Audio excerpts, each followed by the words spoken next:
Obrigado aí, é uma plateia cheia, mais uma vez, o festival começando quente.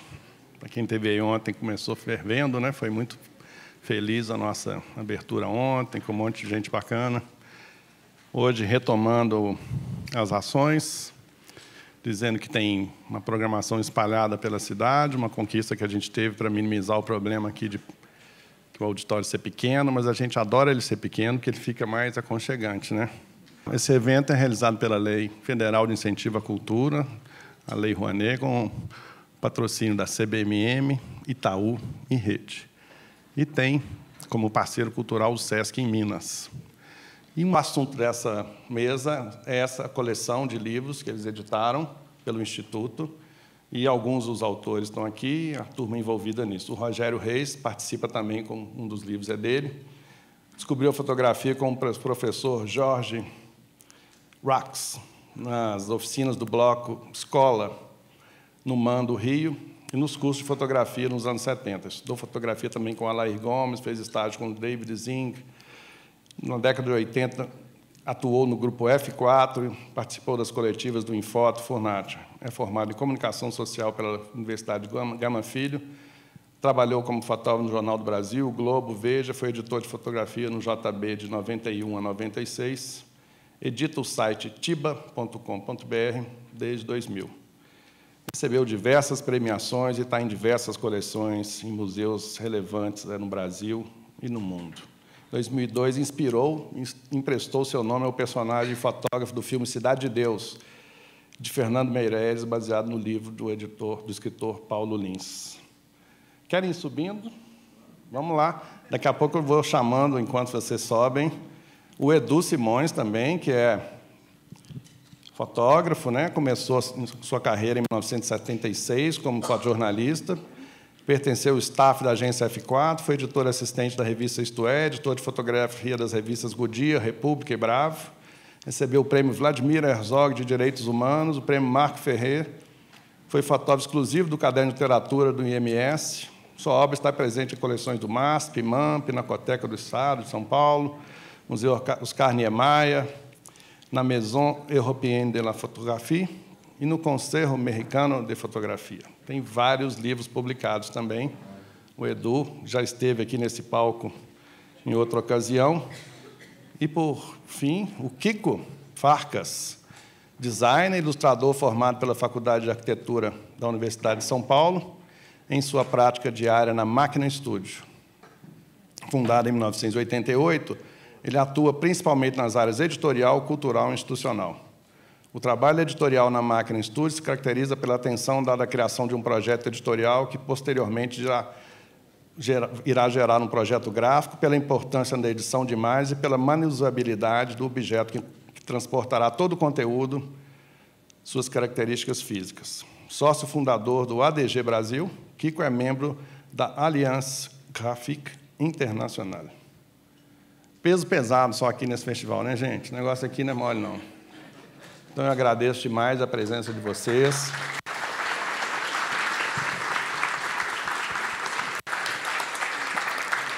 Eles vão mostrar os livros, é um bate-papo mais informal sobre esse projeto, e esse projeto tem um privilégio de ter um dos livros editados, ser da nossa Morim Biziliar, querida, que está sentada nesse auditório. Eu gostaria de palmas para ela.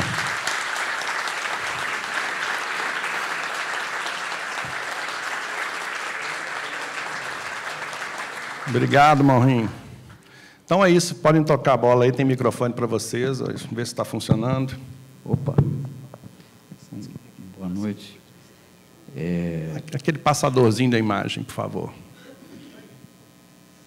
A luz é forte aqui. Em primeiro lugar, agradecer, obviamente, o convite. É a primeira vez que eu venho ao festival. Acho que vocês já vieram, né? Aí. E esses eventos que a gente fica fascinado, porque às vezes a gente escuta os fotógrafos um pouco desanimados, porque a fotografia não recebe o devido repercussão na sociedade brasileira. E a gente vê, talvez a fotografia seja uma das manifestações mais ricas da cultura brasileira, logo junto com a música. E temos uma quantidade de fotógrafos talentosérrimos, e um país maravilhoso, que ao mesmo tempo é terrível e maravilhoso, talvez seja um dos países mais férteis para a fotografia. Então,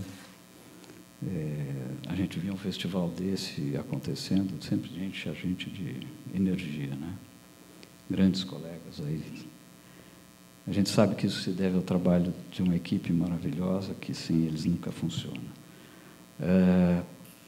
Já se falou 10 vezes da Maureen aqui, mas não é suficiente, porque isso aqui, quando Maureen e Walter Firmo pisam no solo, o solo fica praticamente sagrado, porque a gente... Bom, tem muita coisa para falar, mas vamos ao assunto, porque é o seguinte: isso aqui não é uma palestra, isso aqui é uma prestação de serviço. A gente quer contar um pouco sobre o que é fazer um livro, como transformar uma série de fotografias em um objeto, que, como o Lucas falou tão bem, é o que leva ao trabalho do fotógrafo, o que pereniza, o que torna disponível, materializa, etc. Então, o nosso objetivo é fornecer a maior parte de informações possíveis para quem quer fazer, etc.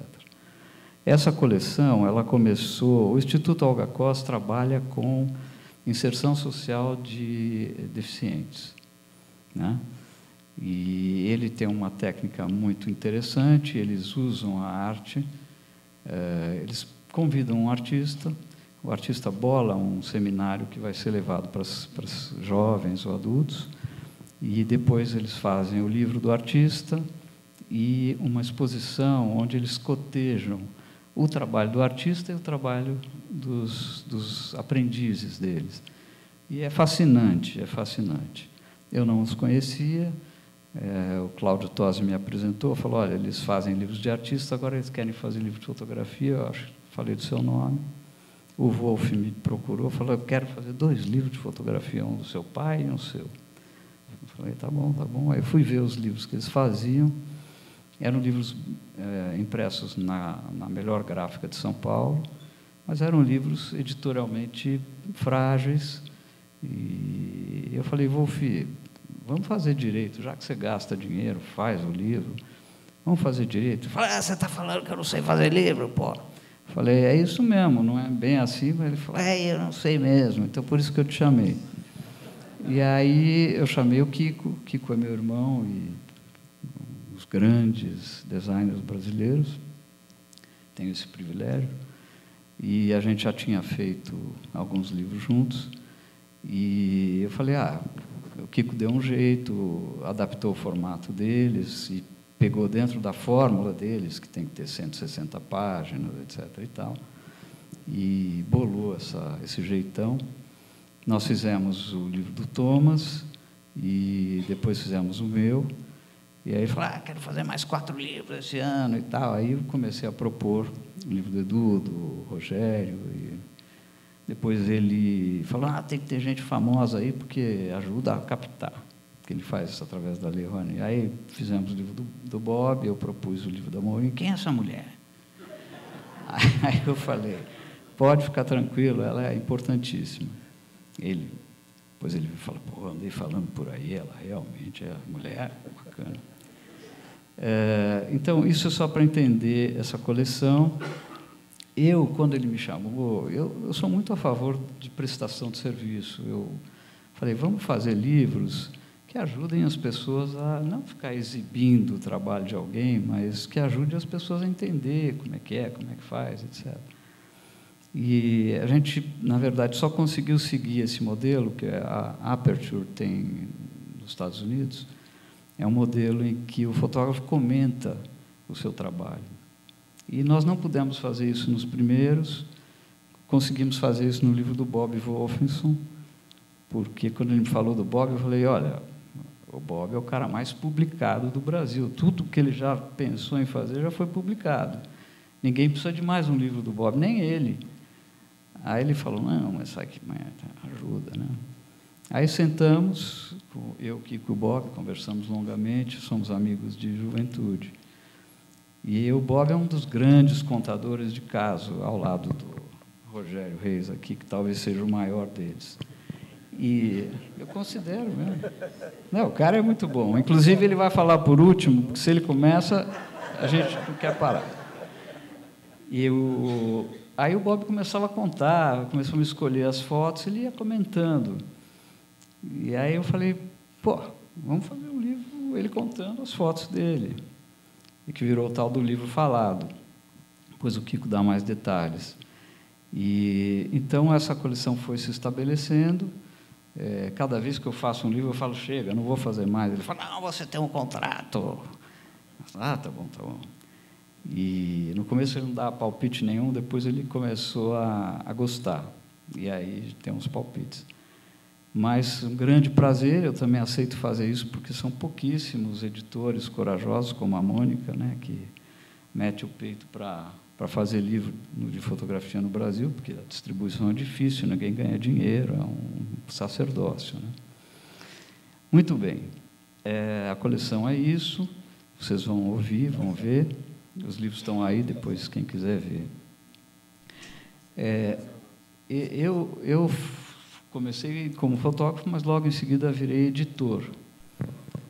O Rogério foi editor, o Edu foi editor, aqui tem vários editores. E tem uma grande verdade que os fotógrafos não gostam muito de ouvir, mas eu considero pouquíssimos fotógrafos são bons editores do seu próprio trabalho.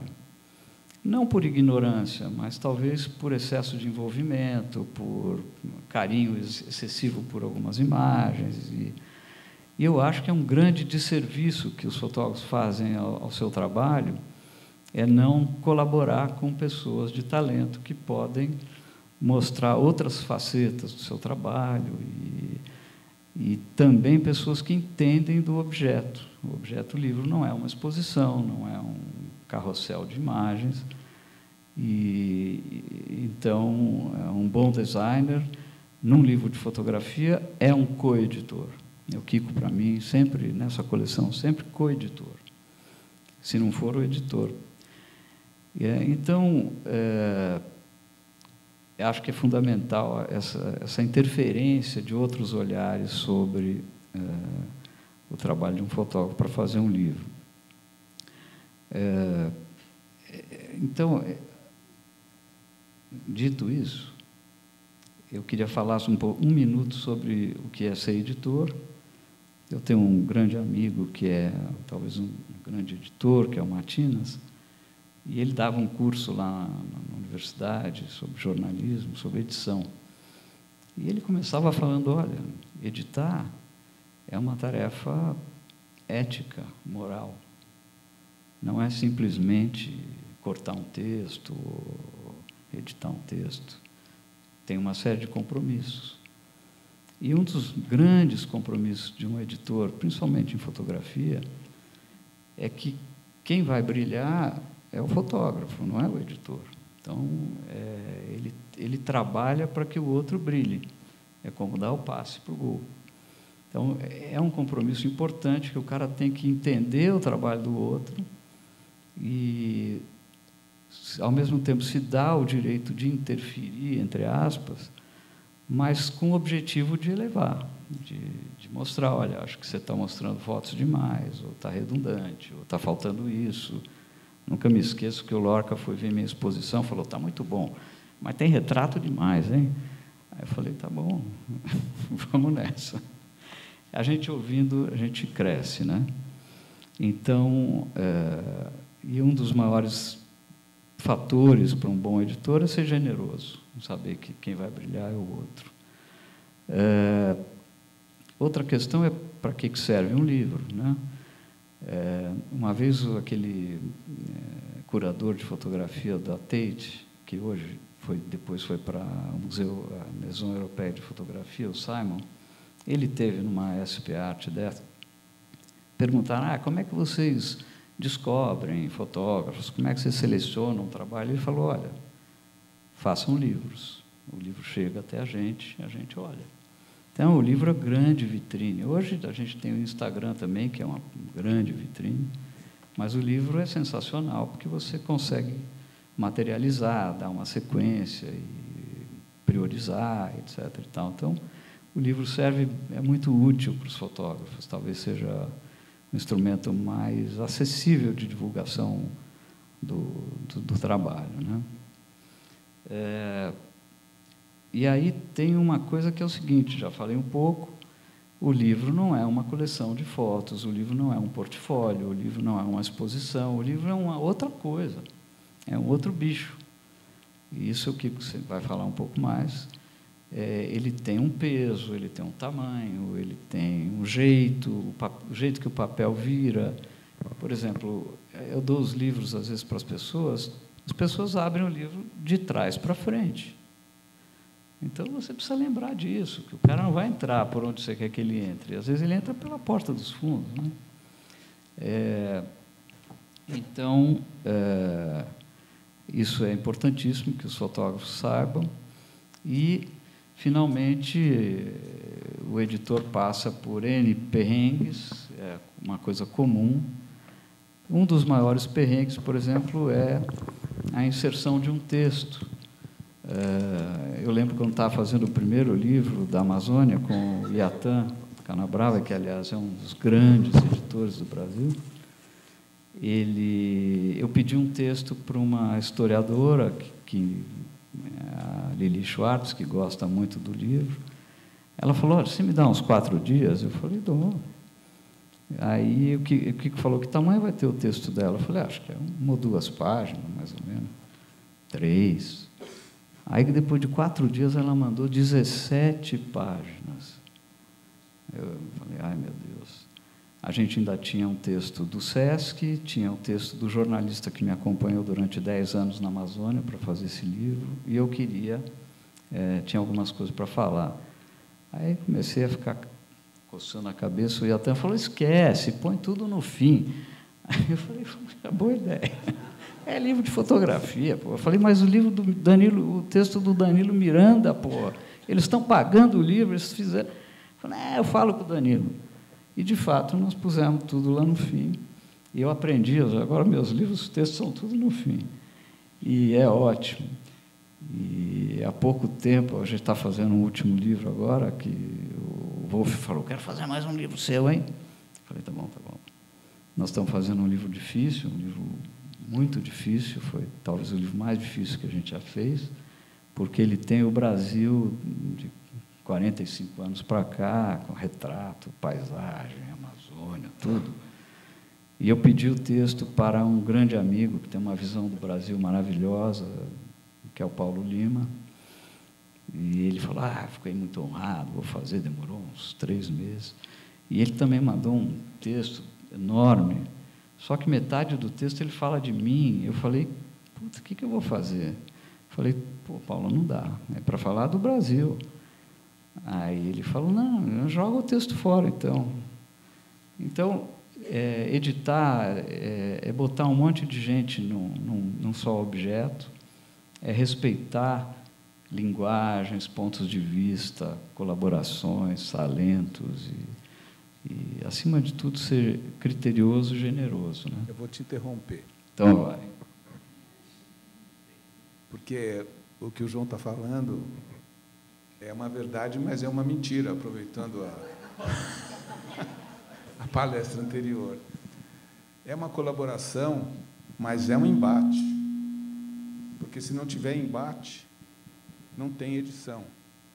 Porque o editor ele tem que... O embate não significa uma oposição pura e simples, mas o embate implica em você entender o que a outra pessoa quer, qual é a ideia, de onde vem o trabalho, e você olhar qual é a melhor forma de contar essa história. E, muitas vezes, entre nós, houve momentos tensos. Está certo que ele é irmão mais velho, ele tem alguma ascendência, mas, como sou eu que coloco as coisas no papel, também, às vezes, eu levo vantagem. Então, eu acho que tem essa... você já falou bastante, né, do objeto livro, e a gente não pode esquecer que o livro é justamente um objeto. Ele tem que funcionar, ele tem peso, ele tem forma, Se ele for muito grande, ele é difícil de ler, ele ocupa muito espaço. Se ele for muito pequeno, ele condiciona de alguma maneira. Então, o livro tem vantagens pelo seu funcionamento e desvantagens pela sua própria... Você não quer passar? Pode ser. O João começou falando desse livro, que ele não é da coleção, mas ele foi o primeiro livro que a gente fez juntos. E esse livro tem muitas particularidades, porque ele é fruto de um trabalho de muitos anos, ficou muitos anos guardado, né, João? Mais de 15 anos, talvez, 20. E quando a gente estava fazendo o livro do meu pai, do Antologia, o João ficou animado e resolveu rever. Foi aí que ele voltou a ser fotógrafo, porque até então ele era meio assim, publicitário, fazia várias coisas. E aí esse trabalho tem coisas... o formato dele é exatamente o formato do negativo. Então, a gente decidiu fazer ele deitado. Mas ele deitado, as fotos verticais, que não eram tantas, mas que eram importantes, tinham que entrar também de uma maneira importante. E aí a gente começou a ter essa ideia de colocar essas imagens em contraposição. E isso faz com que o leitor ele tenha uma atitude ativa em relação ao livro. E como o livro não é muito grande, o livro é desse tamanho, ele é facilmente manuseável, né? Você vira ele com facilidade. E, à medida que o livro vai caminhando, as fotos na vertical elas vão ficando do lado mais leve do livro. Então, são sutilezas, né, de como é que você manipula um livro, como é que você enxerga. E o livro é também ele tem uma fruição totalmente pessoal, única. Você não vê um livro em duas pessoas, muito raro. Já uma exposição é uma coisa que é social, né? E aí a gente tinha algumas imagens que eram muito fortes, como aquela lá do canto. E aí eu falei, João, eu vou duplicar. Na verdade, essa ideia da duplicação ela veio de um livro que o João adorava, que é o livro Amazônia, né, João? Do George Love. Então, é uma espécie de homenagem. O início do livro é todo com fotos duplas, e eu tomei a liberdade de fazer isso, o João ficou chocado, como muitas vezes ele vai ficar. Mas, no fim, como o raciocínio ele foi sempre sendo um raciocínio com uma justificativa, ele foi ganhando solidez. E também uma coisa que a gente gosta de fazer e que a gente aplicou bastante depois na coleção é que o João escreve muito bem e todas as fotos tinham história. Então, aquela foto, por exemplo, né, que tem as duas cicatrizes, né, a cicatriz na mata e a cicatriz na barriga do menino, do índio, tinha uma história incrível. Eu falei, João, você tem que escrever. E aí algumas fotos ganharam páginas pretas, onde ele escreve, e, aos poucos, a gente foi construindo a narrativa, às vezes com semelhanças, às vezes com oposições. E, bom, essa é a história desse livro. Vale a pena falar o seguinte. O Kiko, além de tudo, ele é meio perfeccionista, além de ser bravo, ele é bravo. Então, ele falava, eu já fiz o primeiro esboço do livro, ele olhava e falava, puta, que legal, ficou bacana, você fica emocionado, vendo na tela. Então vamos começar a ver o que está faltando, os textos. Aí depois ele me ligava e falava, olha, eu fiz outra versão do livro. Aí eu falava, vamos ver, né? E aí eu me surpreendia, estava diferente, porque tinha uma questão importantíssima nesse livro, que é, vamos trabalhar por assunto, madeira, mata, índio, ou vamos jogar fora essa ideia? Então, a gente acabou jogando fora, trabalhando mais graficamente, né? E aí ele mudou 3 vezes o livro, e eu toda vez achando ótimo, vamos nessa, vamos nessa. Aí, quando o livro estava praticamente pronto, ele falou, putz, essa noite eu estava dormindo, e acho que puta, eu não estava satisfeito, eu redesenhei o livro inteiro. Mas eu acho que você não vai gostar, é muito louco, tinha essas coisas, né? Aí eu falei, não, vamos ver, eu adoro o trabalho dele. Aí fomos ver, aí eu falei, nossa, é maravilhoso, né? Tem uns achados, tem uma foto que tem uma clareira e um menino índio que tem o mesmo tamanho, nas páginas opostas. Eu fiquei maravilhado. Ele falou, você gostou? Eu falei, gostei. Ele falou, mas você vai fazer um livro assim? Eu falei, vamos, mas se acharem ruim? Eu falei, eu falo que a culpa é sua. Bom, então, essa ideia do embate, a gente começou a fazer... Bom, o primeiro livro da série é o do João, e eu vou passar agora... acho que isso. Que é esse que talvez vocês já conheçam, que é esse livro aqui.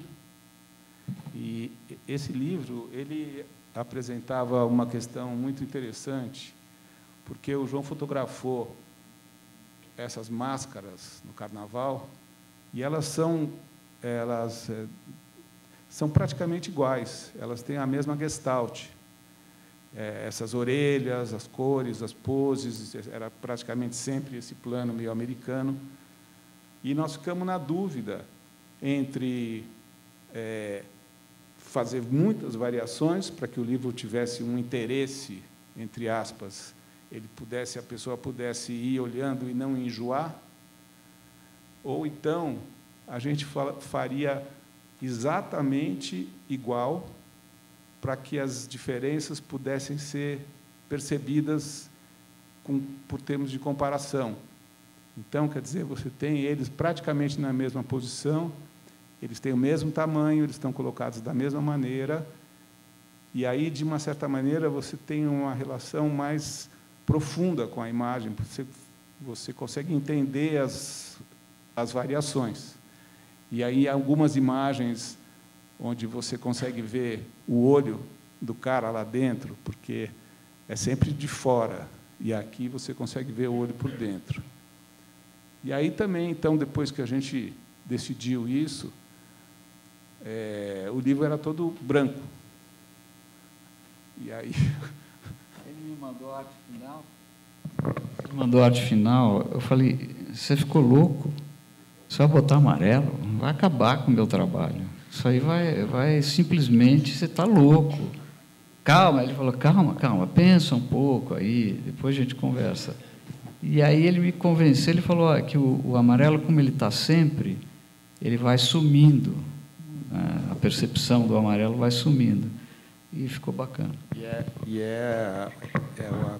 A cor complementar ao azul. Então, como o fundo era azul, o amarelo ele entra, de uma certa maneira, não suavizando, mas ele cria uma conversa com o azul, onde as outras cores elas ficam muito mais importantes. Né? Chega de facas. A Maíra está falando assim. Vocês já perceberam que os irmãos são cúmplices, né? Totalmente. Vamos mudar de assunto. Não, muda.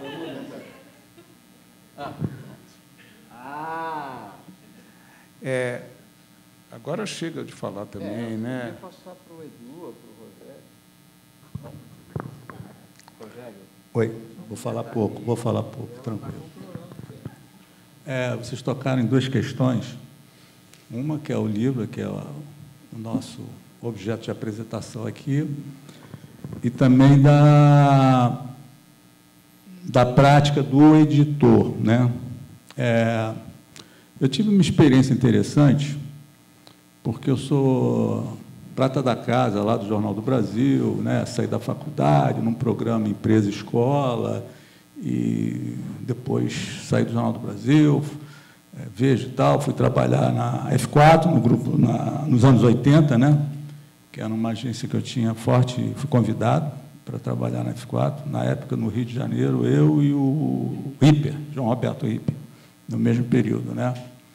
E a F4 era um grupo de fotógrafos, coletivo de fotógrafos, em meio à ditadura, que buscava, de forma assim, muito objetiva, com dificuldades, uma autonomia na produção das suas pautas, suas próprias pautas, e na distribuição dessas pautas.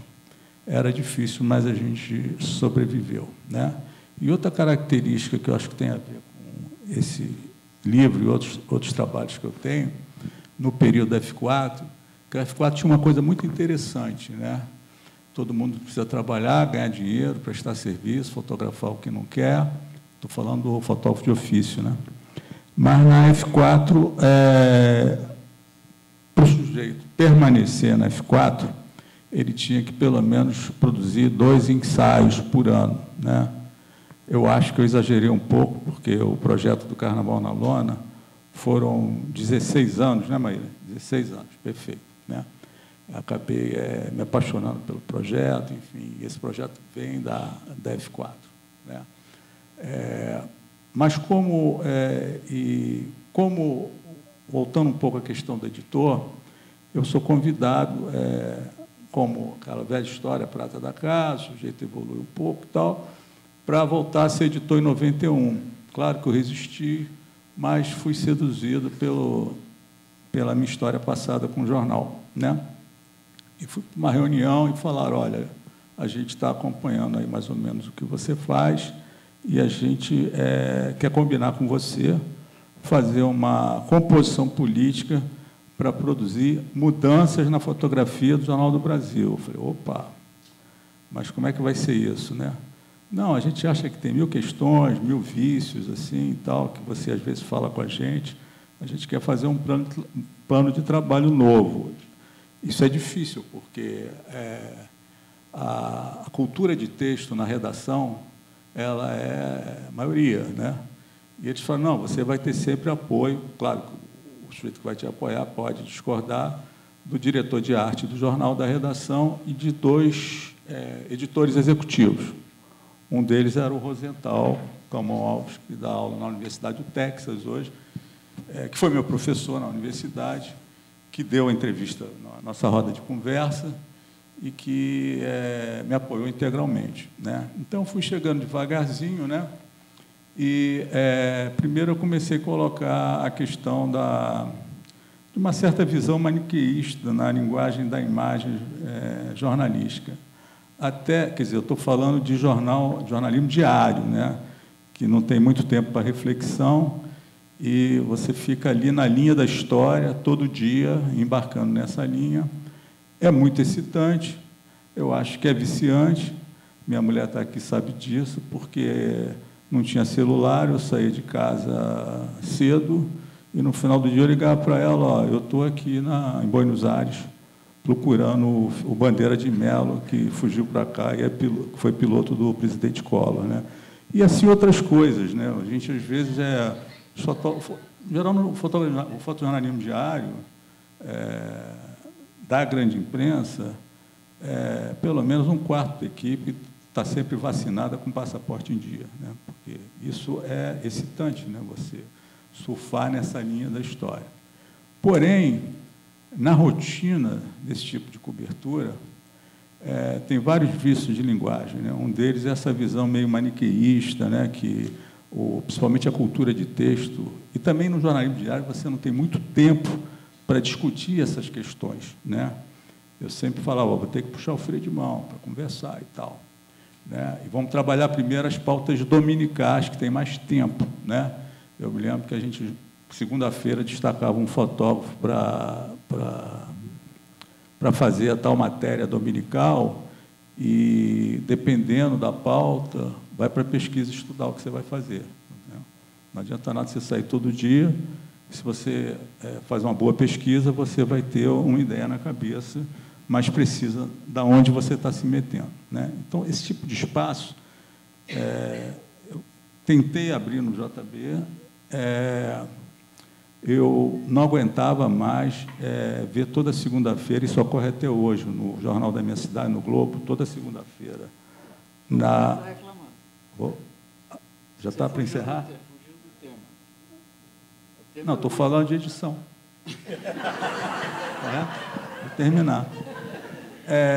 Eu não aguento mais, vou terminar. Eu não aguento mais ver toda segunda-feira na página do Globo uma matéria sobre praias, né, que é sempre a foto que ele faz da ponta do arpoador, daquela conjunto de guarda-sóis com uma teleobjetiva, que fica tudo muito compacto, que certamente praia cheia, né?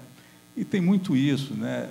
Quando vai no texto que a praia é cheia, o repórter vai na fotografia e fala assim: me dá uma foto de praia cheia. Eu estou fazendo uma matéria que tem uma cena que o cara pegou a criança no colo, tem a foto dele segurando a criança no colo. Por que essa foto é importante, né?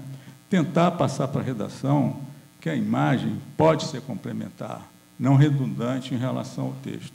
Eu aprendi muito com um jornalista francês, do L'Express, que ele me chamou para fazer uma grande reportagem sobre o meio ambiente em torno do Lago de Furnas, da hidrelétrica.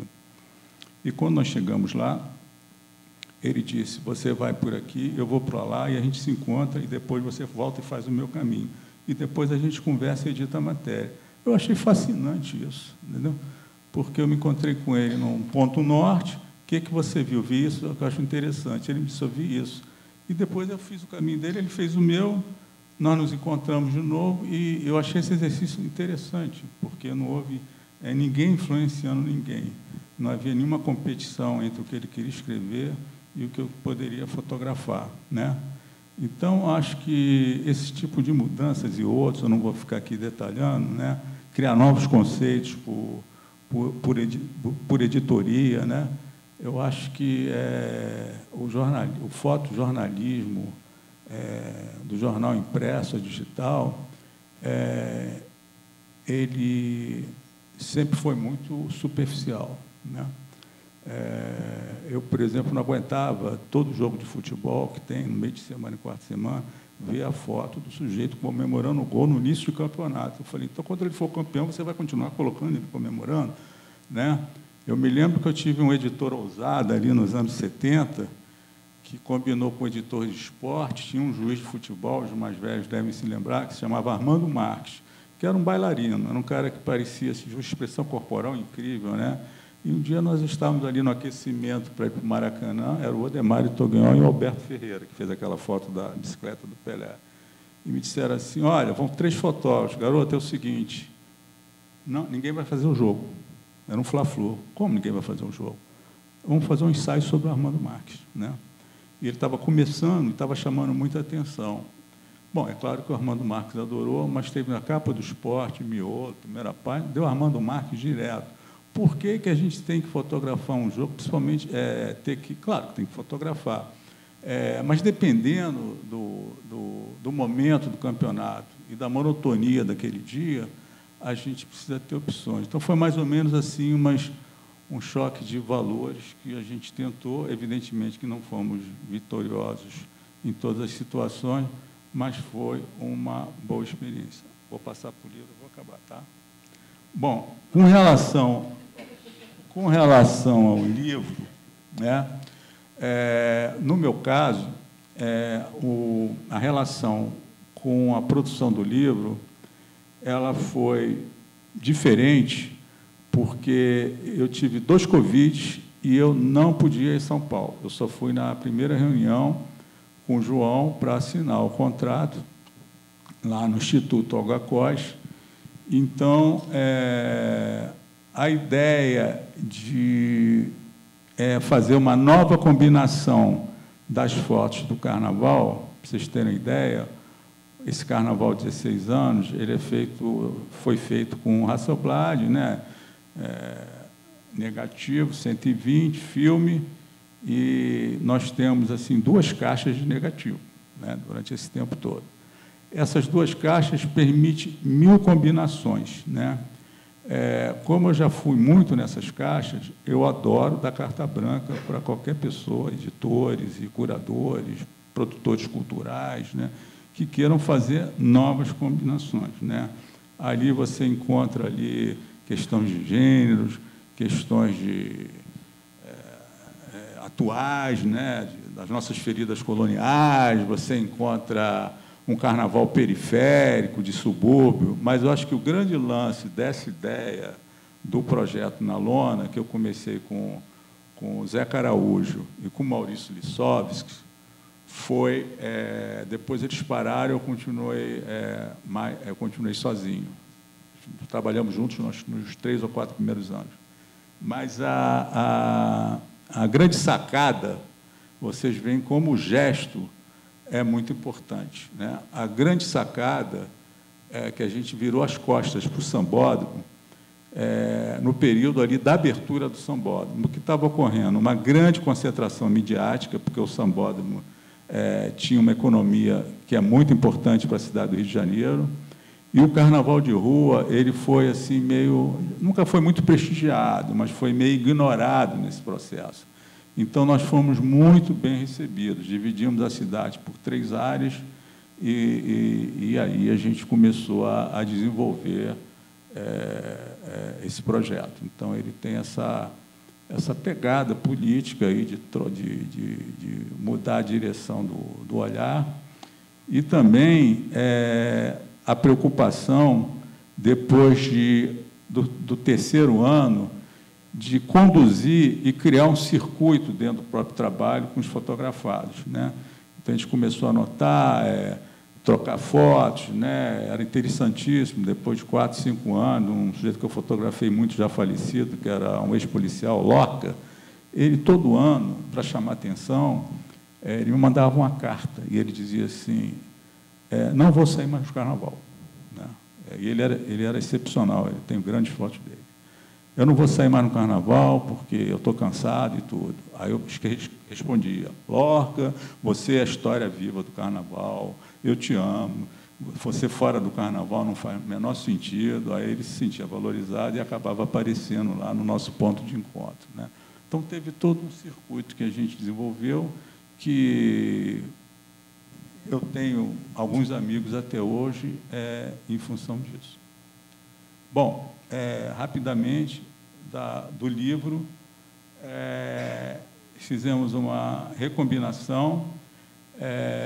O livro, o primeiro, que foi feito pelo Aeroplano, com a Heloísa Buarque de Holanda, ele está quase que esgotado, né? A gente encontra, às vezes, quando eu acho, compro, e vê essa ideia de fazer uma recombinação com a questão de tirar a lona, alternar com fotos fora da lona. No primeiro livro, eu falei, eu tenho uma frase impressa que eu considero que combina com a identidade desse trabalho, que eu digo que a lona é a cortina entre o excesso e que, de fato, eu quero ver, né? Então, só que esse, de fato, estava aparecendo muito e achei melhor permear, eu e João, antes de apresentar o Kiko, quantas fotos da cidade, né? Eu não sou um fotógrafo viajante e há algum tempo eu fico assim como aquele filme Cortina de Fumaça, aquele fotógrafo da esquina, né? Eu fico andando, eu moro no posto 6, na fronteira de 2, 3 praias, e eu fico fotografando muito ali, né? Vou aproveitar para convidá-los para a exposição que eu estou fazendo lá no Paço Imperial, no Rio, que fica até dia 24 de março. Vou ficar por aqui, porque a minha mulher já está fazendo muitos sinais ali, tá bom? Edu. Deixa eu só falar uma coisinha sobre o livro, que esse livro tem uma grande entrevista, que deve ter umas 20 páginas, e foi na época da pandemia, e a gente resolveu contar, pedir para o Rogério contar a história. Ótimo. Então, foi feita uma entrevista com o João, o Rogério, o Edu, Ana Maria Mauad, Rosental Calmon Alves, Maíra Rodrigues e o Maurício Lissovski, que estava vivo. Então, isso transformou esse livro, mais do que um livro de fotografia, num documento, de um livro de um fotógrafo, contando a história de um fotógrafo.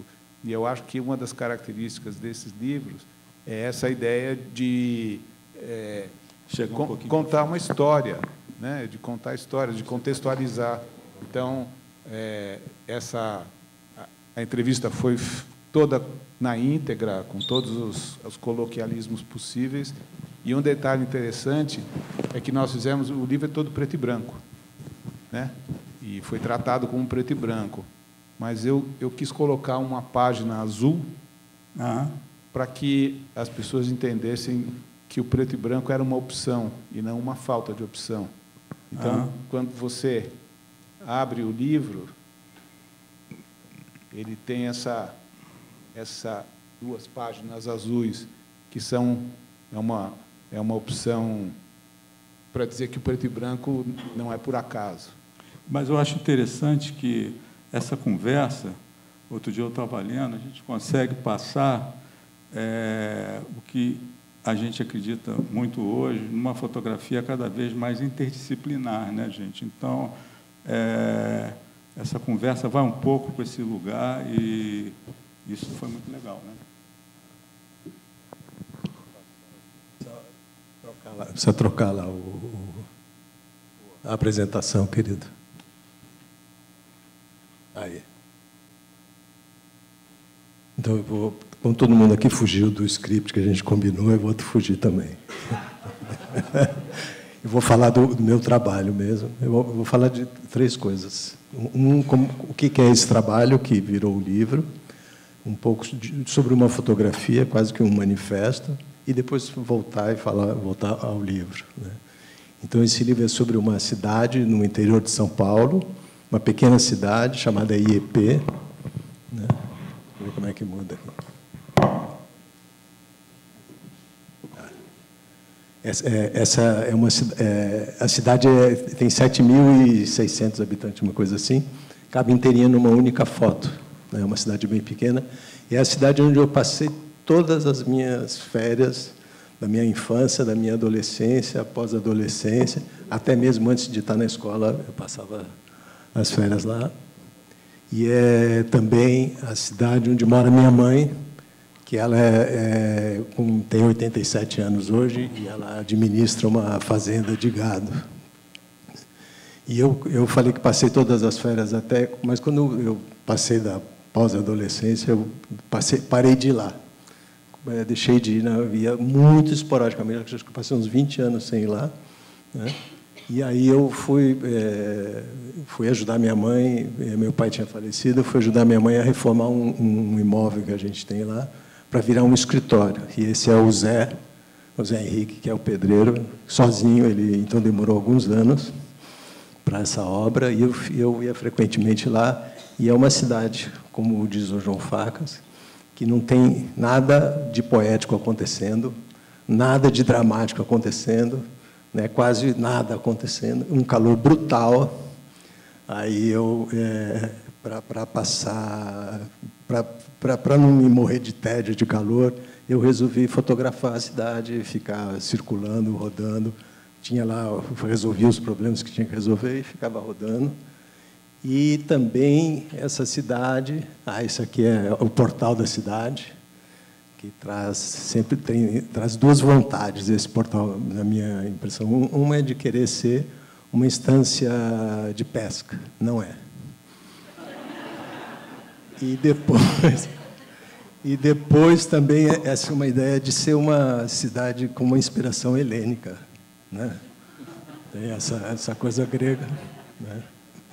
Então, eu ficava rodando, procurando coisas para fotografar, e junto com isso eu fui editor de várias revistas, eu fotografo desde os anos 70, né? Vou fazer quase 50 anos de fotografia. Uma ideia de o que é uma fotografia, qual o regime de verdade que circula numa fotografia. Como todos sabemos, isso com a internet, rede social, telefone celular, né, as pessoas ocupando os lugares do fotógrafo profissional e da mídia, etc. Eu digo que a fotografia deu um salto triplo carpado, né? Mudou tudo que a gente sabe sobre fotografia. Então, eu comecei a fazer uma pesquisa pessoal, né? O que é fotografar Primeiro, um lugar, como todos os lugares hoje, não precisam mais ser fotografados, eles não precisam mais ser documentados, né? Botem lá IEP no Google e vocês vão ver milhões de imagens, né? A gente vive o que a gente chama de um tsunami de imagens, né? Então, um exercício pessoal de o que é fazer um fotodocumentário onde não se precisa mais documentar nada. E aí eu vou aproveitar essa fotografia, essa fotografia é do prendedor de janela da casa da minha mãe, né? Não sei se vocês lembram aquela janela de veneziana, né? E essa figurinha é uma de ferro, é a representação da deusa grega Palas Athena, né? Palas Athena nasce já ela já nasce toda com capacete, lança, escudo, né? E Palas Athena representa tudo o que é civilizado contra o que é selvagem, natural, né? Ela tem essa representação. Ela é deusa da sabedoria, ela é deusa das artes, ela é deusa da guerra e dezenas de outros simbolismos que tem essa deusa. E a própria fato do prendedor de janela da casa da minha mãe ser a apresentação dessa deusa, dá para a gente entender a importância da cultura grega, da civilização grega na nossa história, né? E aí eu fiquei pensando sobre essa foto e aí eu falei, bom, essa foto, se essa pecinha de ferro traz todo esse simbolismo, uma fotografia também traz esse simbolismo, né? Então, essa minha fotografia está trazendo toda essa história da civilização grega, da importância que ela tem, né? E então quando eu falei que era um manifesto, quer dizer, meu manifesto é que a gente entenda a fotografia como uma linguagem complexa, né? Acho que a gente tem que sempre que ver a fotografia como uma linguagem complexa e, sobretudo, quando a gente vai fazer fotografia, também ter essa percepção que a gente está lidando com uma linguagem complexa, né? E aproveitar disso, não fugir disso, né? E aí, então, eu entendo um pouco a fotografia como se fosse uma espécie de um oráculo, né? Os gregos faziam perguntas aos oráculos, né? E os oráculos eram respondidos pelas pitonisas. Você fazia a pergunta, ela respondia, mas de forma sempre cifrada, né? Era sempre um enigma, você tinha que interpretar isso. Então, eu pego essa ideia e entendo um pouco a fotografia como uma espécie de um oráculo também, né? Que a gente precisa interpretar. E cada um, com o seu baú de informação, cultura, sentimento, vai interpretar essa... Então, fica esse pequeno manifesto assim, para que a gente entenda a fotografia dessa forma, assim, né? O que aconteceu aqui? O que aconteceu aqui? Voltou. Então, essas duas coisas, esse tédio, essa ideia de o que é uma documentação e essa ideia de fotografias complexas que me guiou para fazer esse trabalho, e aí eu vou apresentar alguma dessas fotos, né, que trazem essa. Então, me interessava não fotos que trouxessem respostas, que contassem como é IEP, né, mas que trouxessem perguntas, né, de coisas que fossem enigmáticas, né? Ou, por exemplo, né, o que é essa coisa diáfana junto com esses espinhos, né? São coisas que vão, né? E uma coisa que, quer dizer, esse trabalho pronto, quando o João me convidou para fazer o projeto, um projeto que já tinha um formato, né? 160 páginas do tamanho, etc. Então, eu não tinha foto suficiente para fazer esse livro, né, que já tinha esse formato. Então, a gente teve que voltar a fazer fotos, né? Então, aí eu propus para o João fazer retratos, né? Que a gente fosse, retratos eu consigo fazer, porque tinha época que eu passava 10 dias lá e não conseguia fazer uma única foto, né? Já tinha esgotado minha capacidade. Às vezes a gente encontrava essas coisas, né? Eu não sei o que exatamente significa um tijolo no lugar de um santo, Eu acho que vocês podem... Cada um pode me dizer isso, eu não entendo. Assim, né? E ainda tem uma luzinha que bate ali, né? Iluminada. Assim, né? Então, esse é o peão lá, o capataz da fazenda, da minha mãe. Né? E aí, esses são os retratos. Eu achei que eu não tinha pensado em fazer retratos, tinha poucos, mas ele foi dando um sentido mais amplo para o livro. Né? Vai contar mais a história de EP, né? Contando a história das pessoas. Né? As pessoas andam assim, elas têm essa necessidade dessa roupa que parece um cowboy americano, mas... Né? Então, são desses retratos que a gente fez. Né? E aí tem essa maestria do Kiko, né? Que foi... eu fiz, acho que, uns 5 bonecos desse livro. Assim, não conseguia sair de uma coisa muito óbvia. Né? E aí fiquei muito feliz com a abordagem que o Kiko fez, que faz essas relações. E essas pessoas são... Esse cara chegou... Um dia eu estava no... Tem uma coisa interessante, que eu, como fotógrafo, fotografei a minha vida inteira em qualquer lugar, e eu sou uma pessoa muito tímida, como disse o Eugênio, né? Mas, como fotógrafo, não. Né? Eu bato na casa das pessoas, eu vim aqui fotografar. Assim, sabe? Lá em EP era diferente, né? Porque eu não conhecia ninguém, tinha deixado de ir, e as pessoas me conheciam. Né? Todo mundo sabia quem era, que é minha mãe, meu pai, meu avô, né? Porque meu pai era muito conhecido lá nessa. E aí, essa pessoa com um revólver desse tamanho assim veio falar comigo: você é o Eduardo? Eu falei: sou o Eduardo. E eu andava com a máquina fotográfica pendurada no pescoço, coisa que eu nunca faço, que era para ver se eu conseguia impor essa identidade do fotógrafo, mas não dava muito certo. Aí ele falou: eu sou filho do seu Antônio. Né?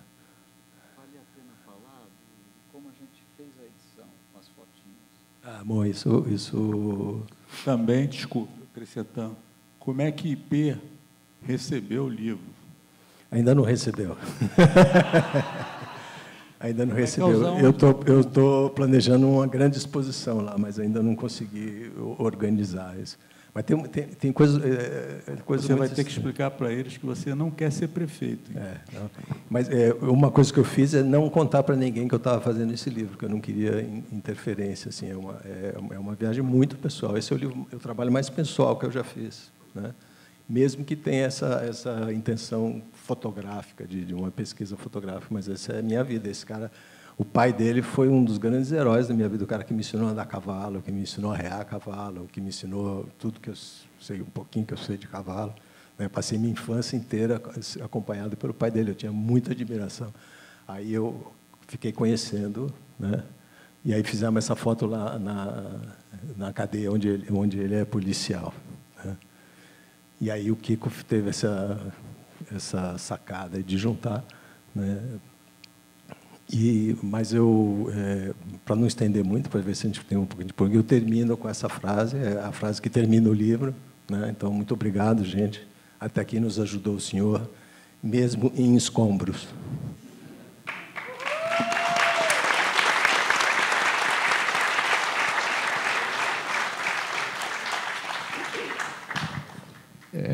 Boa. Bom, trabalhar com esses caras aqui é um privilégio, né? E o Edu é um dos meus mestres, que a gente trabalha junto desde 81. Tivemos estúdio junto. Edu que faz minha cabeça politicamente. Né? João foi meu editor na Isto É. Eu queria falar o seguinte, a gente trabalhou no livro do Edu. Primeiro que o Edu me mostrava essas fotos, ele não dava muita importância, não. Falava, eu tenho que ir lá, para não ficar louco, eu estou fotografando. Aí eu comecei a olhar e falei, mas isso aqui é uma aula de como tirar leite de pedra. Exatamente, porque o pessoal fala, estou desanimado com a fotografia. No Brasil, o cara desanimar com fotografia, o cara tem que ser cego, porque... E aí eu falei, Edu, esse material é muito bom, hein? Isso aí está bacana. Aí ele foi fazendo, e aí, quando a gente resolveu fazer o livro, as fotos são quadradas, em geral, e elas seriam duplas, provavelmente. E aí nós fizemos, o Edu fez as fotinhos pequenas, e nós fizemos quantas reuniões? Nós fizemos umas 3 ou 4 grandes sessões de edição, em que a gente ia procurando pares, né? Então, isso foi divertidíssimo, né? A gente achou a do gatinho com o bezerro. Então, você, a partir de fotos, você vai criando associações. Foi muito legal. Não queria deixar de falar, porque um dos livros que a gente fez foi um livro da Maureen. Eu queria muito... A Maureen é minha ídola, né? Porque, primeiro que a Maureen dava um curso de fotografia, que eu não fiz, mas que a primeira aula era sair para fotografar sem a câmera, que é óbvio, né? Mas ela começou isso. E depois, a Maureen e o Walter Firmo tiveram esse papel fundamental na história da fotografia brasileira, que não só eles, mas o David Zinn, talvez, eles nos ensinaram como enfrentar a luz brasileira. Até então, a fotografia era escrava de uns filmes que não eram capazes de dar conta da cor brasileira, da saturação e do contraste.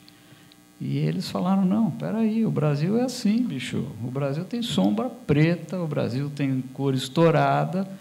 Nós fomos auxiliados também pelo aparecimento do E6, né, do Ektachrome E6. Então, são pessoas maravilhosas. Eu queria muito fazer o livro da Maureen. Só que a Maureen, ela tem a Maureen é uma usina de criatividade. Ela tinha umas 4 ou 5 ideias de livro.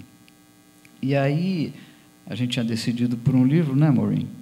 E que era o Cadê? O primeiro era o Cadê, que é fantástico. São grandes retratos coloridos da vida toda. Depois ela fala, não posso fazer isso, não quero fazer, eu tenho outro livro. Aí, vamos ver outro livro. Tinha o baralho e tal. Aí, um dia ela mostrou para a gente, esse livro está aí. Mas as branco e preto, aquelas sequências que ela começou a montar, nós caiu o queixo.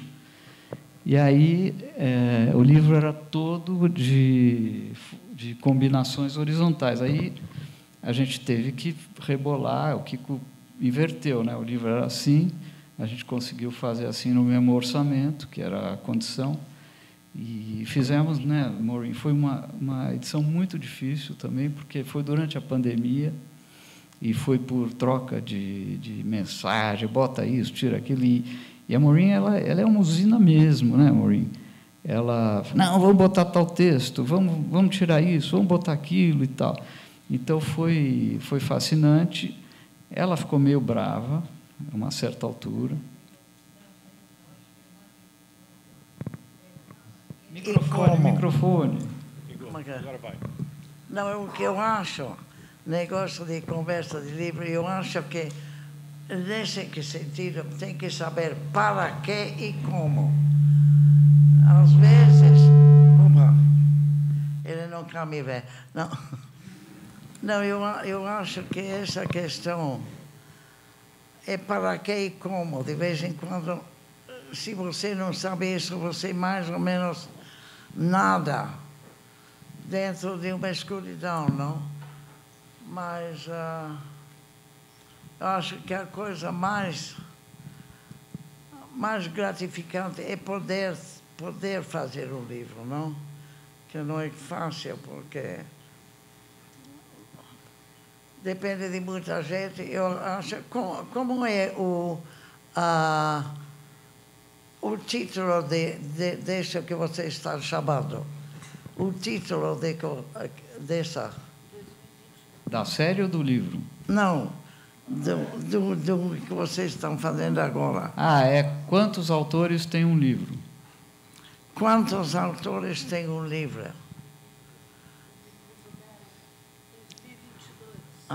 2022, não é? Não, o interessante é que justamente um livro precisa, e o mais gostoso é ter bastantes autores que mexe sabendo para que estão fazendo, não?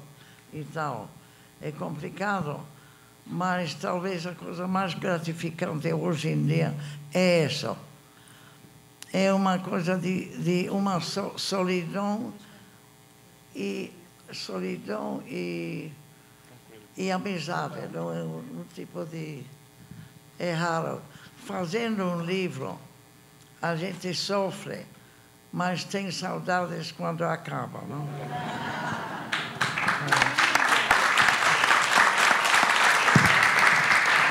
Boa, como sempre.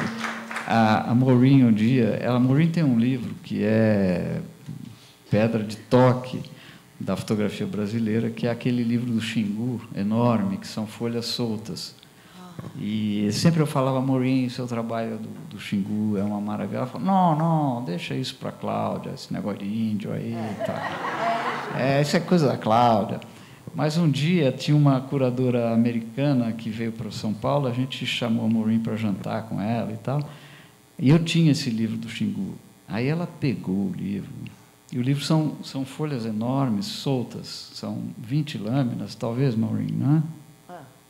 E aí ela falou, eu comecei a mostrar o livro para uns colecionadores e para a curadora. Ela falou, não é assim, não. Eu falei, como que é? Ela falou, abre aí. Aí eu abri, ela falou, é de 2 em 2. Tinha que pôr uma do lado da outra. Então, são peculiaridades da edição, do livro, etc., que são maravilhosas, como a gente viu esse livro que está exposto aqui nesse espaço mesmo, aqueles fotógrafos. Uma estética da terra na exposição. Maravilhoso, o cara fez as folhas. Então, é uma aventura, mas ela tem toda a razão. A gente sofre, mas, no fim, fica com saudade. Vamos ver se há alguma pergunta aí, gente. Tem mais uns 10 minutinhos. Vamos lá.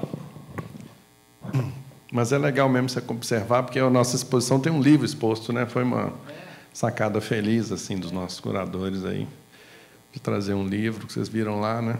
Quem não viu ainda pode ver, que é um livro que tem as folhas soltas, que são exatamente para a gente fazer o uso dele. Nós solicitamos a autorização dos artistas que autorizaram, são 2 suíços, que é um projeto muito legal, um fotografa em cima do filme do outro. É incrível a beleza desse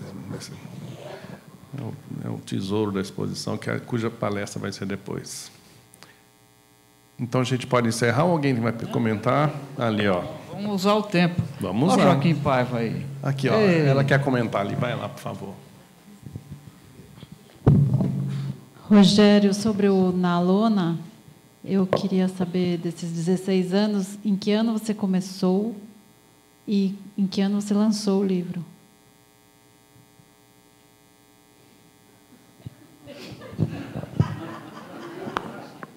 Mil 1986 foi o começo e fui até 2003. O primeiro livro ele saiu em 2002. Tá? E tinha uma segunda questão, não tem? É isso que você quer saber? É isso que eu quero saber. Obrigada. Acabei de encarregado de avisar que esses livros estarão à venda aonde? Na Vila Foto em Pauta. É isso? Lá nas nossas livrarias. Bom, quem não foi ainda no nosso espaço de livros vai ficar doido lá, hein? Como está fraco de perguntas, vamos fazer mais uma resposta? Pode. Que é a seguinte. O livro do Bob, que o Kiko já mostrou aí, as histórias que eram importantes e as fotos eram as referências das histórias.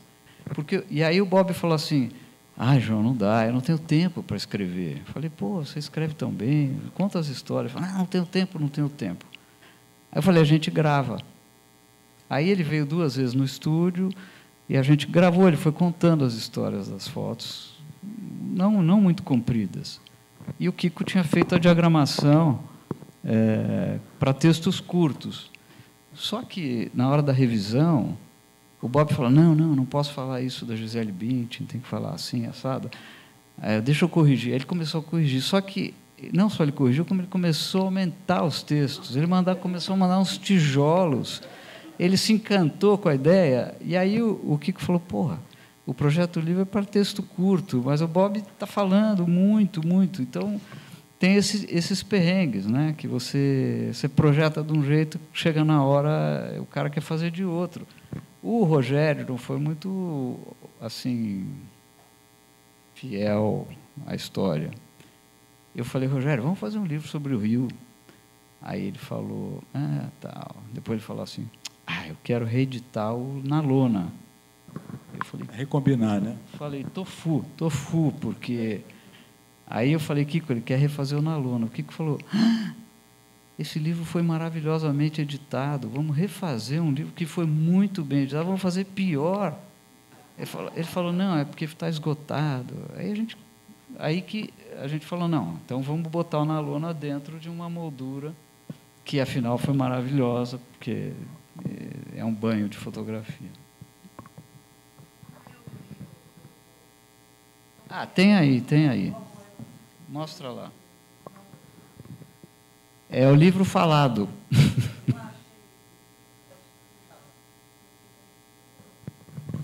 imagem, mas esse título é dos, para mim, os livros mais perfeitos que se tem feito ultimamente. Muito, muito bom. O título é muito bom. E Maureen, tem uma coisa que é fascinante. O Bob é muito bem-humorado, é muito inteligente, mas ele é autocrítico. Então, é um livro que ele conta os fracassos.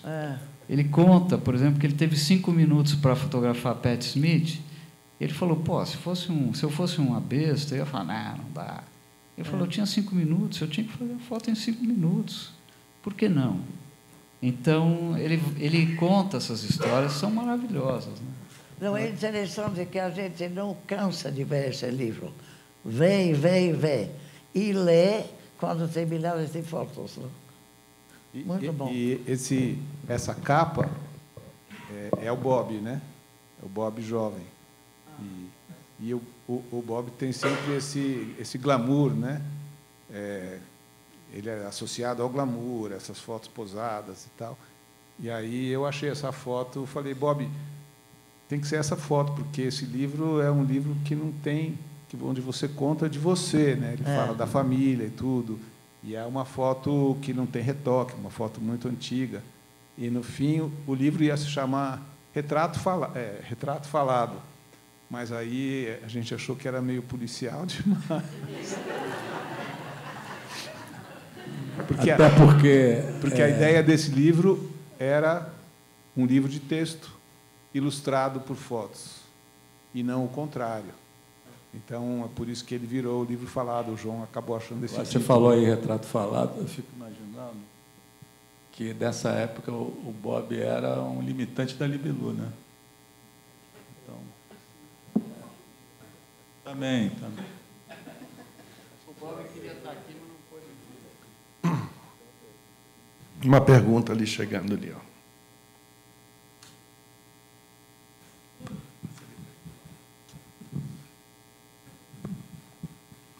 Boa noite, eu me chamo Michel Melo, sou do Amazonas, e eu vi ali o livro Amazônia Ocupada. A pergunta é, quais as dificuldades que vocês enfrentaram, porque nós temos uma grande dificuldade com relação à região, para ter determinados acessos, e a Amazônia acaba sendo muito caro para você conseguir registrar, tanto no período de seca quanto de cheia. Então, quanto tempo vocês passaram e quais foram as grandes dificuldades de logística? Boa pergunta. Resumindo, foram 10 anos, e a gente ia vendendo matérias, eu e o Ricardo Lessa, para diferentes revistas, inclusive a revista Goodyear, que o Edu editava, que era um maná para os fotógrafos, porque pagava e tal. Então, foi muito complicado. Eu já volto aqui, mas eu vou te falar uma coisa que a Maureen falou. Perguntaram para a Maureen assim, você fotografava naquele tempo, né, antigamente, que era muito difícil chegar nas pessoas, como é que você chegava no Nordeste, que a Maureen já virou o Brasil inteiro. Aí, se eu não me engano, Maureen, você teria dito, era muito difícil, mas era muito mais fácil, porque ninguém tinha fotografado, ninguém tinha ido lá. Então, nesse livro da Amazônia, de fato, o grande obstáculo era logístico, porque você não chega, e depois você não vai de Manaus para Rio Branco, não tem voo, você tinha que voltar para Brasília e tal. Então, teve toda essa dificuldade, a gente arrumou patrocínio da General Motors, emprestou um carro, a Goodyear pagou um pedaço, o Jornal do Brasil fez outra matéria. Eu ganhei uma bolsa da Fundação Vita, que, aliás, foi um maná para nós. Então, foram 10 expedições e nós tivemos um outro privilégio. Aliás, esse livro só existe porque o Edu não foi, porque o Lessa convidou ele para fazer. Ele falou, puta, eu não vou poder. Ele estava editando a Goodyear, né? Eu editava uma revista Goodyear, que era uma tentativa de recriação da realidade, né, da revista Realidade, mas a gente tinha uma política lá dentro, que eu só fazia uma matéria por número, a revista era mensal, então eu tinha limitações ali para... Então, deixei a bola para o João cortar. Aí ele me passou essa bola, foi uma coisa importantíssima. Então, a gente teve essa grande sorte que a nossa primeira viagem foi convidado pelos garimpeiros. Tinha lá um garimpeiro inteligente, que era o presidente da associação deles, e ele falava, nós temos 100% de mídia negativa, todo mundo fala mal do garimpo, mas ninguém veio aqui ver, porque não dava para chegar mesmo, porque os garimpos eram fechados, à exceção de Serra Pelada. Foi logo depois, né? Começou em 1986. Ele falou para os outros garimpeiros, vamos trazer um jornalista aqui, um fotógrafo, pelo menos eles vão ver como é que a gente se estrepa, como é a vida é dura, que a gente está morrendo de fome lá no Nordeste, a gente vem para cá. Aí ele chamou o Lessa falou, olha, a gente vai, mas não vamos fazer nada a favor. Eles falaram, não queremos nada, só queremos que alguém venha ver. Então, eles nos levaram para várias regiões, Rondônia, Pará, etc. E aí, depois que nós fizemos, eu falei, Lessa, putz, não vamos parar aqui. E aí, a gente começou a fazer estrada, fazendas, gado e tal, e a gente ia onde levava, onde dava. O Apoena, por exemplo, nos convidou para ir no avião dele até Rondônia fazer o Zurueu.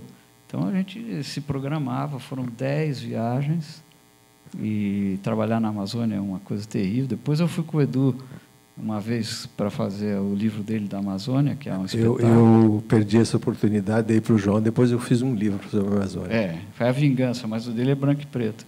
Inclusive, nós pegamos um carrapato terrível, uma coisa horrorosa. Mas é isso. Então, acho que... Queria colocar uma questão que eu estou observando aqui, que nós contamos para vocês experiências de um período que nós fotógrafos, tínhamos a exclusividade do meio, né? Então, hoje, a gente vive um ambiente da fotografia ou atividade de massa, né? E essa ficha caiu assim muito claramente na prática minha da fotografia, quando eu fui convidado para fotografar o Quarupi, em homenagem ao Darcy Ribeiro, e cheguei lá, no Quarupi todo organizado, né? Conheci o Aritana, que era o cacique, nos recebeu, né? E quando a festa teve seu início, foi iniciada, né? Eu olhei que, 20% daquela população indígena estava fotografando e filmando, né? Aquilo, quer dizer, em tese eu já sabia disso, mas você conviver com isso, ou duelar com isso, ou tabelar com isso, dialogar com isso, foi uma experiência que também mexeu muito com o meu jeito de olhar, sabe? Eu acho que a gente tem que, sim, continuar desenvolvendo os projetos, as pautas, né? Mas a gente entender que hoje todo mundo fotografa, que eu acho que isso é valorativa, é interessante, mas também é como é que a gente vai navegar com essa experiência passada da fotografia analógica, né? Com a exclusividade do meio. Eu me lembro que, quando a gente era repórter de jornal, né, quando eu era novo, no Globo, eles só me botavam para fazer polícia. Né? Polícia é delegacia, violência. Né? E eu me lembro que tinha o evento, né, o sujeito morreu, levou um tiro, está na rua, né? Entrava no carro do jornal, chegava lá, né? E o perito, quando chegava na frente da imprensa, né, que o perito faz as fotos para análise legal do fato e tal, né, o perito, às vezes, era uma via importante, uma rua importante, e o perito não desfazia o local, não autorizava, ele, o fotógrafo da perícia, do Instituto Médico Legal, ele não autorizava, ficava aquele puto engarrafamento de horas esperando o representante da exclusividade do meio, da mídia, que era o fotógrafo, e aquilo era incrível, porque era como se a própria perícia, que é a maneira legal de analisar o que aconteceu para abrir processo, né? Mas quem legitimava aquele fato era a imprensa, e era aquele fotógrafo, né? Isso é uma coisa que poder que o fotógrafo tinha, né? Antes...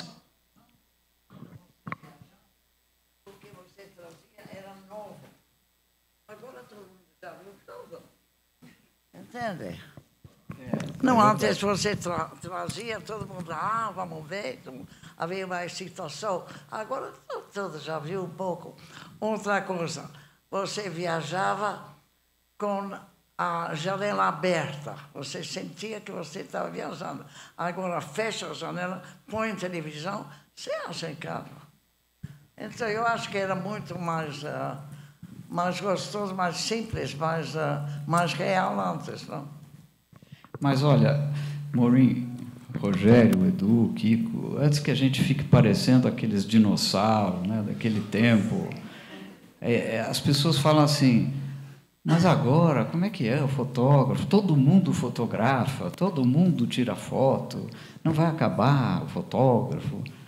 Eu acho que a gente vive a melhor época para o fotógrafo, porque todo mundo fala fotografia, é uma linguagem que todo mundo usa.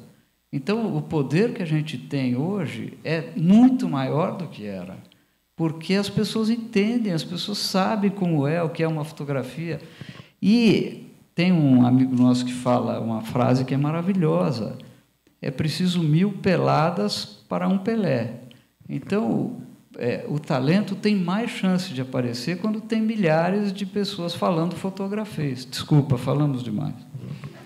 Isso aí, gente. Muito obrigado aí.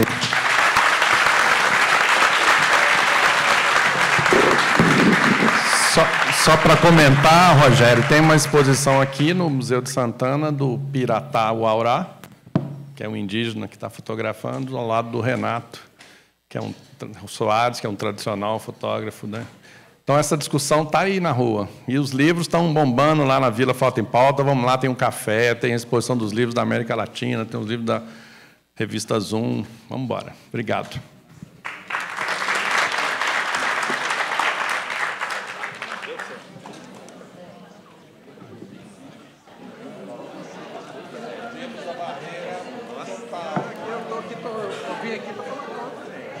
Para deixar romper barreiras.